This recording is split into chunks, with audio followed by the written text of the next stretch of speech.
আমার আলোচনার মূল বস্তুটা হলো এই ভূমিকার দ্বারা আলোচনার মূল বস্তু হলো কোন পদ্ধতিকে অবলম্বন করে আমরা এখানে যাব। মুআজ্জাজ হাজরিন, রাসূল করিম সাল্লাল্লাহু আলাইহি ওয়াসাল্লাম পূর্ণ ইসলামকে বাস্তবায়ন করেছিলেন ইসলামী রাষ্ট্রের মাধ্যমে। ইসলামী রাষ্ট্র যদি তৈরি না হয় তাহলে কখনো পূর্ণ ইসলামের উপর আমল করা যাবে না।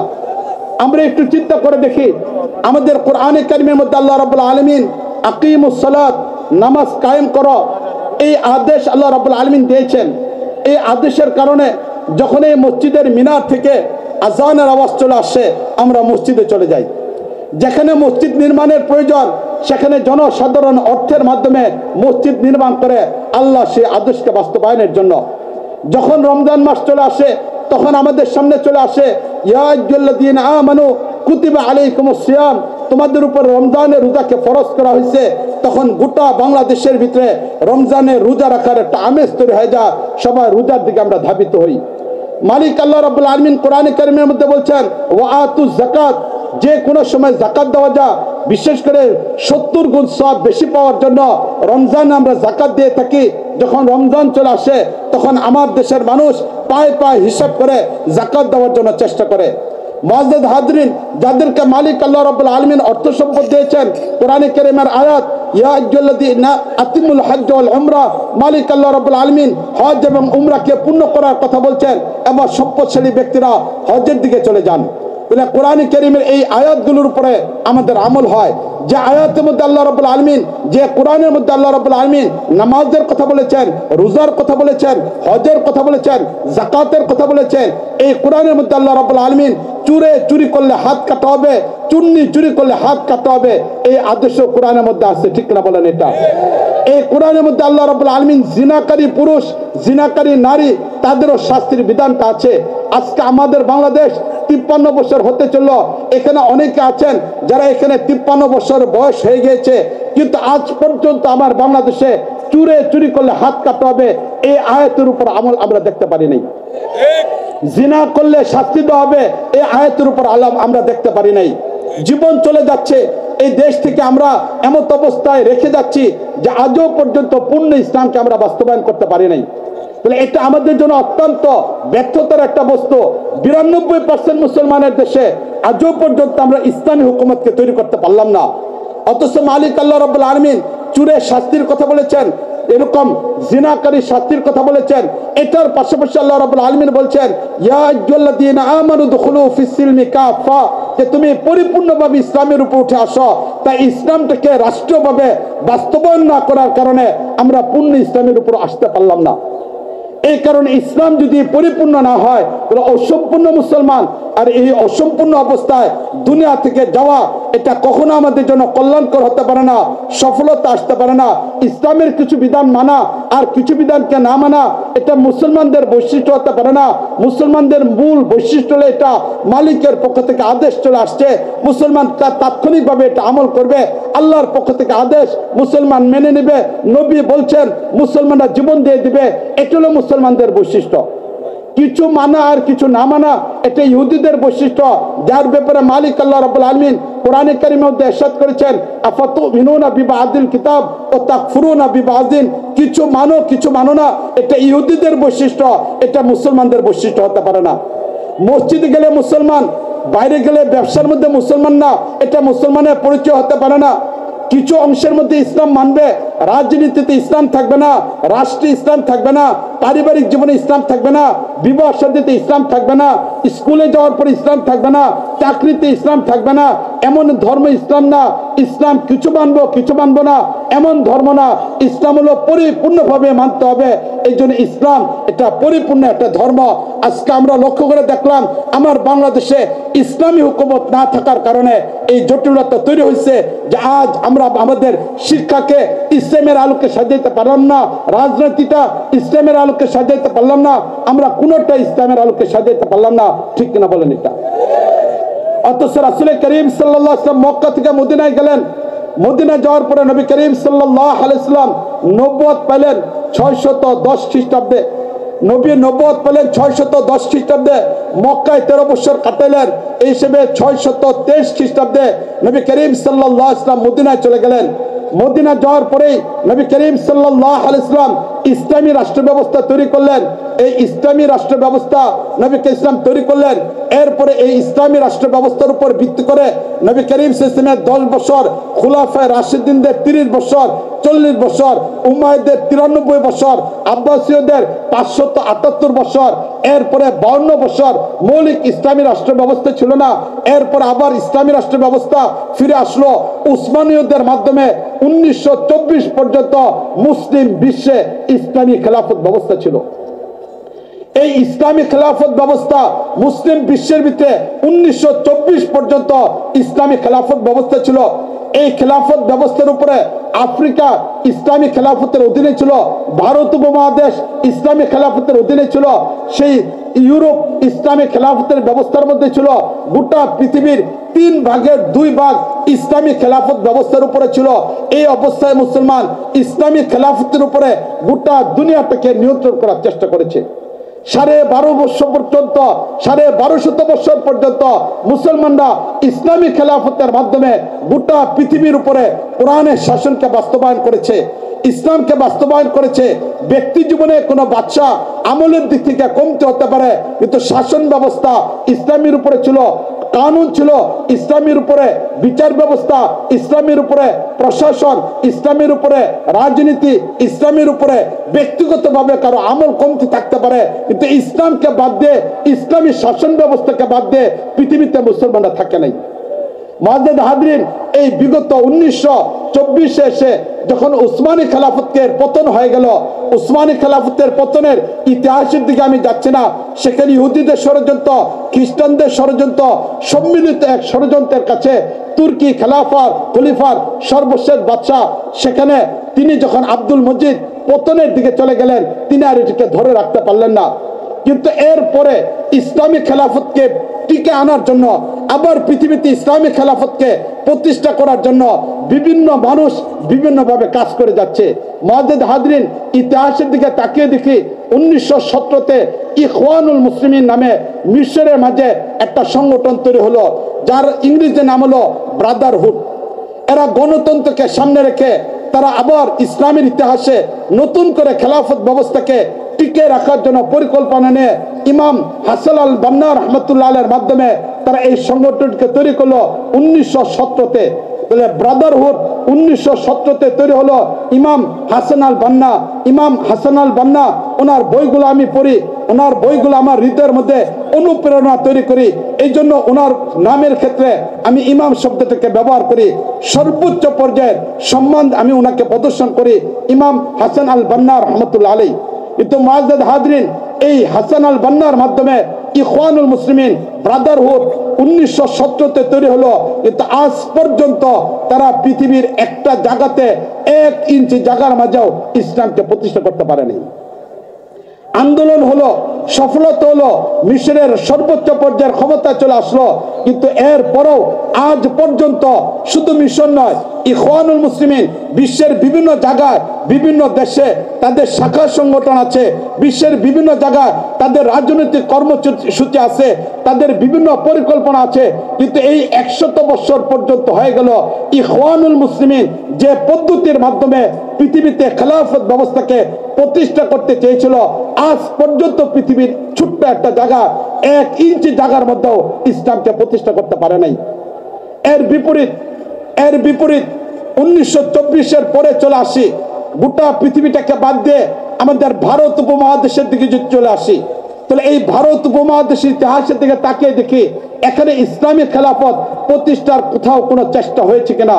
মুআজ্জাদ হাজরিন, 1947-এ যখন ভারত বিভক্ত হলো, পূর্ব পাকিস্তান পশ্চিম পাকিস্তান আলাদা রাষ্ট্র তৈরি হলো, এই আলাদা রাষ্ট্র তৈরি হওয়ার পরে তখন পশ্চিম পাকিস্তানের সেই সীমান্ত প্রদেশ বেলুচিস্তান, পাকিস্তানের সীমান্ত প্রদেশ বেলুচিস্তান, সেখানের মুখ্যমন্ত্রীর দায়িত্ব পালন করলেন সেখানে মুফতি মাহমুদ রহমতুল্লাহ আলাইহি, যিনি দারুল উলুম দেওবন্দের চিন্তা চেতনাকে লালন করেন, যার আব্বা দারুল উলুম দেওবন্দে লেখাপড়া করেছিলেন, যার আব্বা দারুল উলুম দেওবন্দের সাথে সম্পর্ক ছিলেন।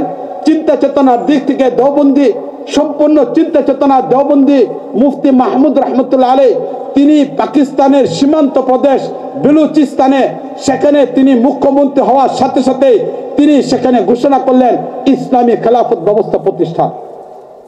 এবং পৃথিবীর বুকে 1924-এর পরে সর্বপ্রথম আমরা পাকিস্তানের বেলুচিস্তানে ইসলামী হুকুমতে প্রতিষ্ঠার বিষয়টাকে দেখলাম। এবং যিনি প্রতিষ্ঠা করলেন তিনি দারুল উলুম দেওবন্দের চিন্তা চেতনা লালন করেন, তিনি ইসলামী হুকুমতের চিন্তা চেতনা লালন করেন এমন একজন ব্যক্তি মুফতি মাহমুদ রহমতুল্লাহ আলাইহি সেখানে ইসলামী হুকুমত তৈরি করলেন। দীর্ঘ 6 মাস পর্যন্ত সেখানে ইসলামী রাষ্ট্র ব্যবস্থা ছিল। পরবর্তীতে পাকিস্তান এবং অন্যান্য জায়গার চাপের কারণে তিনি সেটাকে দীর্ঘায়িত করতে পারেন নাই। কিন্তু আলহামদুলিল্লাহ পৃথিবীর বুকে আকাবিরে দারুল উলুম দেওবন্দের সেই সন্তানরা পৃথিবীতে দেখাই দিলেন যে পৃথিবীর নতুন করে খেলাফত ব্যবস্থা প্রতিষ্ঠা করা সম্ভব। এবং 1947 পরে বেলুচিস্তানে মুফতি মাহমুদ রহমতুল্লাহ আলাইহি 6 মাস পর্যন্ত ইসলামী হুকুমত তৈরি করার মাধ্যমে সেটাকে তৈরি করলেন। পৃথিবীর একটা জায়গায় আমরা ইসলামী রাষ্ট্র ব্যবস্থা পেলাম। এবার দ্বিতীয় নম্বর যে জায়গার আলোচনাটা আমি করব সেই জায়গার কথা আমরা কম বেশি সবাই জানি। এটা হলো পৃথিবীর বুকে সেই ভারত উপমহাদেশের একটা খণ্ড, যে খণ্ডের সূচনা হলো সেই রাশিয়া এবং ভারতের অন্তর্ভুক্ত ঝিলম নদীকে অবলম্বন করে। যে ঝিলম নদীর ওই পারে হলো রাশিয়া, যে রাশিয়াতে ইমাম বুখারীর জন্ম, যে রাশিয়াতে ইমাম মুসলিমের জন্ম, যে রাশিয়াতে ইমাম আবু দাউদের জন্ম, যে রাশিয়াতে ইমামে তিরমিজির জন্ম। এবং পৃথিবীর বুকে বড় বড় ব্যক্তিরা রাশিয়াতে জন্ম হয়েছিলেন। সেই রাশিয়া এবং ভারতের মাঝখানে যে নদী ছিল ঝিলম নদী, এই ঝিলম নদীর এই পারে যে রাষ্ট্র সেটা হলো আফগানিস্তান। এই আফগানিস্তান শুরু লগ্ন থেকে ইতিহাসের দিকে আমি যাচ্ছি না, হযরত উসমানে গনি রাদিয়াল্লাহু তাআলা আনহুর খেলাফত কালে এই আফগানিস্তানে ইসলাম চলে আসে। এবং মুআজ্জাজ হাজরিন, হাদিসের কিতাবের ভিতরে উল্লেখযোগ্য একজন ছাত্রকে খুঁজে পাওয়া যাবে, ইমামে মালিক রহমতুল্লাহ আলাইহি। আমরা নাম শুনেছি ইমাম মালিক রহমতুল্লাহ আলাইহি, তার উস্তাদের নাম হলো নাফের উস্তাদের নাম হলো আব্দুল্লাহ ইবনে উমর, আব্দুল্লাহ ইবনে উমরের উস্তাদ হলেন রাসূল করিম সাল্লাল্লাহু আলাইহি ওয়াসাল্লাম। আমাদের কাছে সনদের মাধ্যমে হাদিস এসেছে, বিভিন্ন সনদের মাধ্যমে আমরা হাদিস পড়ি, হাদিস পড়াই। যতগুলো হাদিস আমাদের কাছে সনদের মাধ্যমে এসেছে এর মাঝে এই সনদটাকে বলা হয় সিলসিলাতুজ যাহাব, স্বর্ণের টুকরা। এবং এই সনদটাকে সবচেয়ে গুরুত্বপূর্ণ একটা সনদ হিসেবে উল্লেখ করা হয় সিলসিলাতুজ যাহাব। রাসূল করিম সাল্লাল্লাহু আলাইহি ওয়াসাল্লাম, আব্দুল্লাহ ইবনে উমর, নাফে, ইমাম মালিক রাহমাতুল্লাহ আলাইহি, মুয়াত্তা মালিক নামে হাদিসের কিতাব, সে হাদিসের প্রথম কিতাব অবিহি ক্বালা হাদাসানা ইয়াহইয়া, এই যে সনদ ইয়াহইয়া ইবনে ইয়াহইয়া আল আনদালুসি অবিহি ক্বালা হাদাসানা, এরকম মালিক, এই যে সনদ এটাকে পৃথিবীর ইতিহাসের সবচেয়ে শ্রেষ্ঠ সনদ বলা হয়। এই সনদের রাবি বর্ণনাকারী নাফে রহমতুল্লাহ আলাইহি তিনি হলেন আফগানিস্তানের একজন ব্যক্তি, যিনি আফগানিস্তানের একজন ব্যক্তি। এবার চিন্তা করে দেখেন আফগানিস্তানের সাথে ইসলামের পরিচয় কতটুকু। সেই সাহাবায়ে কেরামের যুগের সাথে সম্পর্ক হল আফগানিস্তান, ইসলামের সাথে পরিচয়। ইসলামের সাথে যখন আফগানিস্তানের পরিচয় হয়, পৃথিবীর এই একটা জায়গা যারা কোনোদিন পরাধীনতাকে মেনে নেয় নাই, আজ পর্যন্ত তাদের অঞ্চলে কোনোদিন ইসলামের বিপক্ষে পরাধীনতা তারা মেনে নেয় নাই। এই জায়গাতে বিভিন্ন ব্যক্তিরা এসেছিল, কিন্তু তারা এখানে চেঙ্গিস খান তার রাজত্ব বিস্তারের জন্য এসেছিল, পরাজিত অবস্থায় চলে গেল। চেঙ্গিস খানের নাতি হালুকা খান এখানে এসেছিল, সেখানে পরাজয় অবস্থায় চলে গেল। এমনকি জুলকারনাইনের ইতিহাস কোরআন কারিমে সূরা কাফের ভিতরে যার আলোচনা এসেছে, তিনিও নাকি এসেছিলেন এই আফগানিস্তানের ভিতরে, কিন্তু তিনিও সেখানে প্রতিষ্ঠা হতে পারে নাই। এই আফগানিস্তান এমন একটা জায়গা যেখানে ইসলাম আসার পরে এই অঞ্চলের মানুষগুলোর হৃদয়ে ইসলাম বদ্ধমূল হয়েছিল। আজও পর্যন্ত তারা ইসলামের চেতনায় থাকার কারণে কখনো পরাজিত হয় নাই। ব্রিটিশরাও সেখানে পরাজিত করতে পারে নাই। মুআজ্জাজ হাজরিন, যখন ভারতের অন্যান্য অঞ্চলগুলো সেখানে পরাজিত হয়ে গিয়েছিল, আফগানিস্তান পরাজিত হয় নাই। সর্বশেষ 1918-তে সেখানে রাশিয়া এসেছিল, সেখানে পরাজয় করার জন্য রাশিয়া টিকতে পারে নাই, রাশিয়া চলে যায়। রাশিয়ার কমিউনিজম ছিল, তারাই যাওয়ার পূর্বে কিছু ব্যক্তিদেরকে তৈরি করে দেয়া যায়, মাসুদকে, আরো বিভিন্ন ব্যক্তিদেরকে যারা সেখানে বিশৃঙ্খলা তৈরি করেছিল। শেষ পর্যন্ত সেই দেওবন্দের একটা চিন্তা চেতনার মানুষ মোল্লা উমর রহমতুল্লাহ আলাই, যার শায়েখ ছিলেন আব্দুল হক হক্কানি রহমতুল্লাহ আলাই, যিনি ছাত্র ছিলেন কুতুবে আলম শেখুল ইসলাম মাদানী রহমতুল্লাহ আলাই, যে মাদানির সাথে আমাদের সম্পর্ক, সেই মাদানী রহমতুল্লাহ আলাইয়ের ছাত্র ছিলেন আব্দুল হক হক্কানি রহমতুল্লাহ আলাই, ওনার ছাত্র ছিলেন মোল্লা উমর রহমতুল্লাহ আলাই। উনি একজন মাদ্রাসার মানুষ ছিলেন, রাশিয়ার বিপক্ষে যুদ্ধের মধ্যে লিপ্ত ছিলেন, একটা চোখ অন্ধ হয়ে গিয়েছিল। উনি যখন ছাত্রদেরকে পড়াচ্ছিলেন, এমন অবস্থায় এলাকার মাঝে চাঁদাবাজি শুরু হয়ে গেল, এলাকার মধ্যে বিশৃঙ্খলা তৈরি হলো। ছাত্রদেরকে উঠাই গিয়ে তিনি প্রতিরোধ করলেন। এর মাধ্যমে একে একে 1996 থেকে নিয়ে 2000 পর্যন্ত মোল্লা উমরের মাধ্যমে তালেবানদের শাসন ব্যবস্থা তৈরি হলো। এই তালেবানদের শাসন ব্যবস্থা তৈরি হওয়ার পরে তৎকালীন যুগের বিশ্বের মানুষগুলো এটাকে মেনে নিতে পারে নাই। ইসরায়েল মেনে নিতে পারে নাই, ইহুদিরা মেনে নিতে পারে নাই, খ্রিস্টানরা মেনে নিতে পারে নাই। বিশ্বের 28টা রাষ্ট্র নাটু বাহিনী তৈরি করে সুপার পাওয়ারের মাধ্যমে 2001 থেকে নিয়ে 2021 পর্যন্ত দীর্ঘ 20 বছর পর্যন্ত এই আফগানিস্তানের মোল্লাদেরকে দুনিয়া থেকে শেষ করে দেওয়ার জন্য তারা চেষ্টা করলো। এই চেষ্টা কি পরিমাণ রক্তপাত তারা করলো চিন্তা করে তাকিয়ে দেখেন। এই মানুষগুলোর গা থেকে শুধু রক্তই ঝরল না, 20 লক্ষের উপরে মানুষকে তারা শহীদ করে দিল, কত নারীকে তারা বিধবা করে ফেললো, কত সন্তানকে তারা এতিম করলো। কিন্তু 2021 এসে তারা এই শেষ পর্যন্ত আফগানিস্তান থেকে চলে গেল। এই আফগানিস্তান থেকে চলে যাওয়ার পরে এবার সেখানে ইমারতে ইসলামী আবার প্রতিষ্ঠা হলো। 1924 পরে দ্বিতীয় পৃথিবীর আরেকটা জায়গা, যে জায়গাতে আমরা দেখতে পেলাম ইমারতে ইসলামিয়া তৈরি হলো।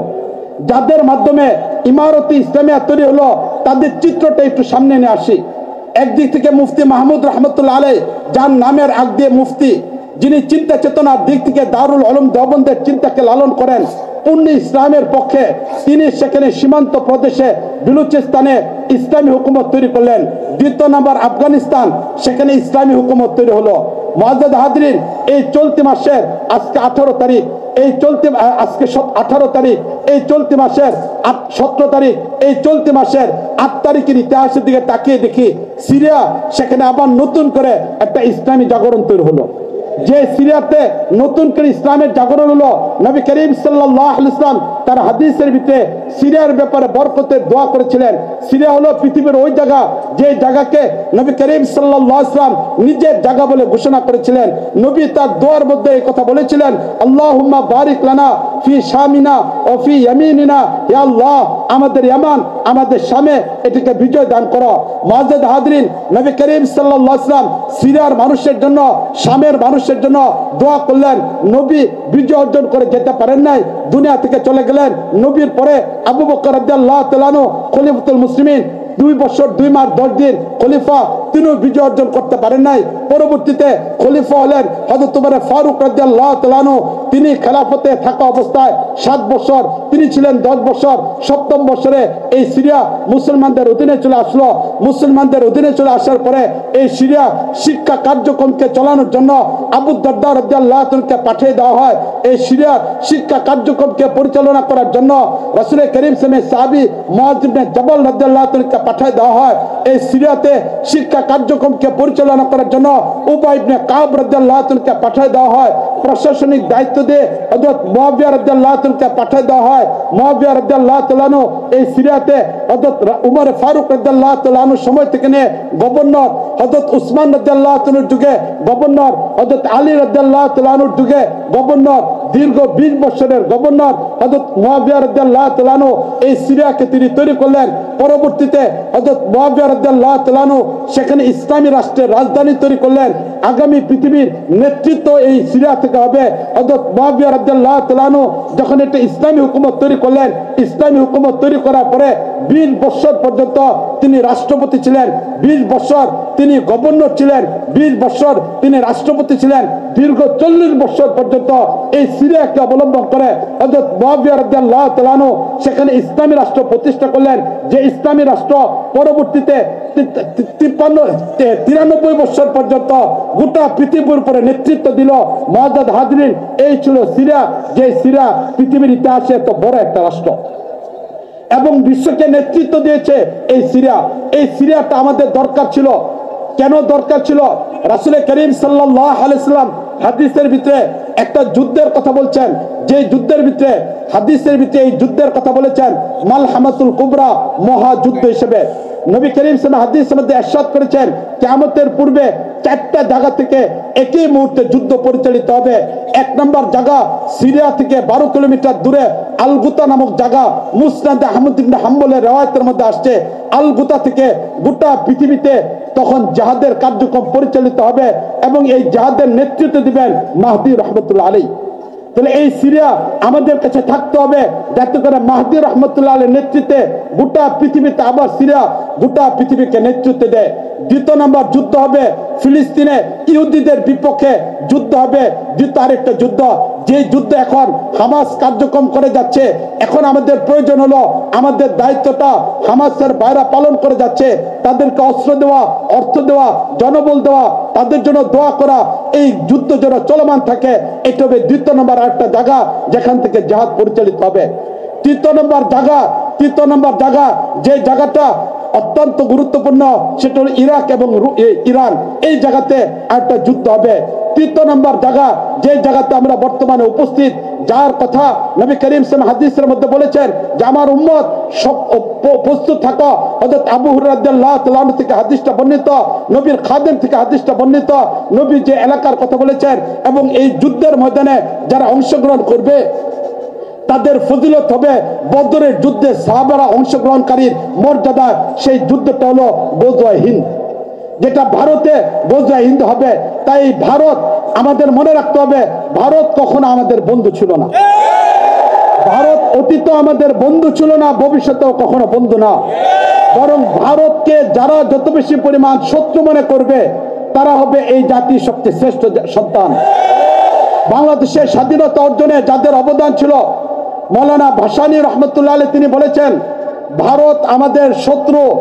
এই কথাটা যে প্রজন্ম বেশি পরিমাণ বুঝবে তারা হলো বাঙালি জাতির সবচেয়ে শ্রেষ্ঠ প্রজন্ম। এই জন্য আমাদের মনে রাখতে হবে ভারত আমাদের বন্ধু, কখনো ভারত আমাদের আপন হতে পারে না। ভারত আমাদের বন্ধু কখনো হতে পারে না, ভারত আমাদের শত্রু। মুআজ্জাজ হাজরিন, তবে তৃতীয় নম্বর একটা যুদ্ধের জায়গা যেটা এই জায়গাতে আছেন। তাহলে এই সিরিয়া বিজয় এটা আমাদের জন্য অত্যন্ত দরকার ছিল। এই সিরিয়া চলতি মাসের 8 তারিখে বিজয় হয়েছে। তাহলে এখন এই তিনটা জায়গাকে সামনে রেখে 4 থেকে 5 মিনিটের মধ্যে আমার আলোচনাকে শেষ করব। এক নম্বর সেই বেলুচিস্তান, সেখানে মুফতি মাহমুদ রহমতুল্লাহ আলাইহি ইসলামী হুকুমত তৈরি করলেন। দ্বিতীয় নম্বর আফগানিস্তানে মোল্লা উমরের মাধ্যমে ইসলামী হুকুমত তৈরি হলো। 2021-এ এসে আবার সেখানে ইমারতে ইসলামিয়া তৈরি হয়ে গেল। আবার সিরিয়া ইসলামী হুকুমত তৈরি হলো। এই তিনটা বিষয়কে যদি সামনে রাখি তাহলে এমন কিছু ব্যক্তির চিন্তা চেতনা আমার সামনে আসবে, এমন কিছু ব্যক্তিদের চিন্তা চেতনা আসবে যারা আজকে আমার বাংলাদেশে বিভিন্ন রাজনৈতিক দলে ইসলামকে প্রতিষ্ঠা করতে চান। তারা ইসলামী রাজনীতির নামেও বিভিন্ন দল উপদলের মাধ্যমে বাংলাদেশে ইসলামকে প্রতিষ্ঠা করতে চান। মুআজ্জাজ হাজরিন, সেই সকল মানুষদের দিকে আমি লক্ষ্য করে বলতে চাই, আমরা আমাদের চিন্তাকে বিভিন্ন দল থেকে মুক্ত করি, বিভিন্ন জায়গা থেকে মুক্ত করি। কোরআন বুঝার সবচেয়ে বড় মাধ্যমে হলো এটা, বাইরের বস্তুগুলিকে চিন্তা চেতনা থেকে ফেলে দিয়ে আমার মালিক আমাকে বলতেছেন এই চিন্তা নিয়ে যখন কোনো ব্যক্তি কোরআনকে তেলাওয়াত করবে তখন কোরআন তার বদ্ধ হৃদয়কে খুলে দিবে। আমার কথাটাকে রাজনৈতিক প্রভাব থেকে মুক্ত হয়ে কোনো দলের চিন্তা চেতনাকে বাদ দিয়ে, কোনো বড় মহান ব্যক্তিকে বাদ দিয়ে আপনি চিন্তা করে দেখেন। আপনি একজন বিবেকবান মানুষ, একটু তাকিয়ে দেখেন। শিক্ষিত একজন মানুষ, চিন্তা করে দেখেন। নবী করিম সাল্লাল্লাহু আলাইহি ওয়াসাল্লামের খেলাফত ব্যবস্থা যা নবী তৈরি করেছিলেন 1924 এসে পতনের পর থেকে নিয়ে এই পর্যন্ত যারা পৃথিবীতে তৈরি করছে তাদের মাথার দিকে তাকিয়ে দেখেন, তাদের চুলের দিকে তাকিয়ে দেখেন, তাদের পোশাকের দিকে তাকিয়ে দেখেন, তাদের জীবনযাত্রার দিকে তাকিয়ে দেখেন, সে আফগানিস্তানের মোল্লাদের দিকে তাকিয়ে দেখেন যাদের মাথা থেকে পাগড়ি নামে নাই। ঠিক না বলেন? এটা সিরিয়ার বিজয় সেই মানুষগুলো তাকিয়ে দেখেন যাদের মাথা থেকে পাগড়ি নামে নাই, যাদের পোশাকের মধ্যে সুন্নত ছিল, সুন্নতের বিপরীত যারা কাজ করে নাই, যারা সম্পূর্ণভাবে আধুনিক কোনো শিক্ষার সাথে নয়, জাগতিক কোনো শিক্ষার সাথে নয়, বরং তাদের ব্যক্তি জীবন, পারিবারিক জীবন, সামাজিক জীবন সর্বোচ্চ পর্যায়ে তাকিয়ে দেখেন নবীর সুন্নতের বিপরীত যাদের ভিতরে কোনো কিছু নেই, যাদের পোশাকটা নবীর পোশাকের সাথে পোশাক, ইহুদি খ্রিস্টানদের পোশাক যাদের গায়ের মধ্যে আসে নাই, যাদের দাড়ির মধ্যে সামান্য পরিবর্তন আসে নাই, যাদের চিন্তা চেতনার মধ্যে নবীর আদর্শ ছাড়া কোনো চিন্তা চেতনা আসে নাই, নবীর ফিকির ছাড়া ভিন্ন কোনো প্রক্রিয়া যাদের মধ্যে আসে নাই,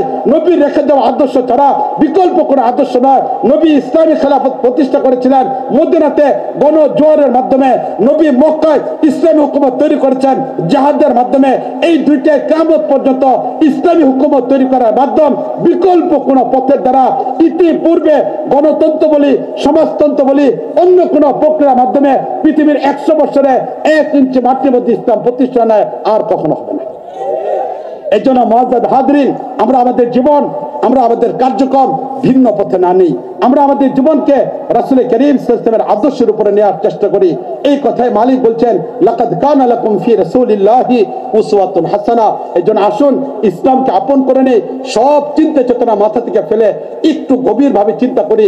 প্রয়োজনে অন্য কোনো রাজনৈতিক দল নয়, কারো বিপক্ষের আমাদের কথা নয়, আপনি একটু স্বাধীনভাবে ঘরের দরজা বন্ধ করে 3 দিন ভাবেন কাদের সাথে আমি চলতেছি, কে আমাকে দিক নির্দেশন দিচ্ছে, কোন পথে আমি চলবো। আমি কি মক্কার পথের যাত্রী ওয়াশিংটনের গাড়িতে উঠলাম কিনা, আমি মদিনার পথের যাত্রী চীনের গাড়িতে উঠলাম কিনা, বিষয়গুলিকে চিন্তা ভাবনা করে আমরা চলার চেষ্টা করি। আল্লাহ রাব্বুল আলামিন আমাদের সবাইকে তৌফিক দান করুন। ওয়া আখিরু দাওয়ানা আনিল হামদুলিল্লাহি রাব্বিল আলামিন।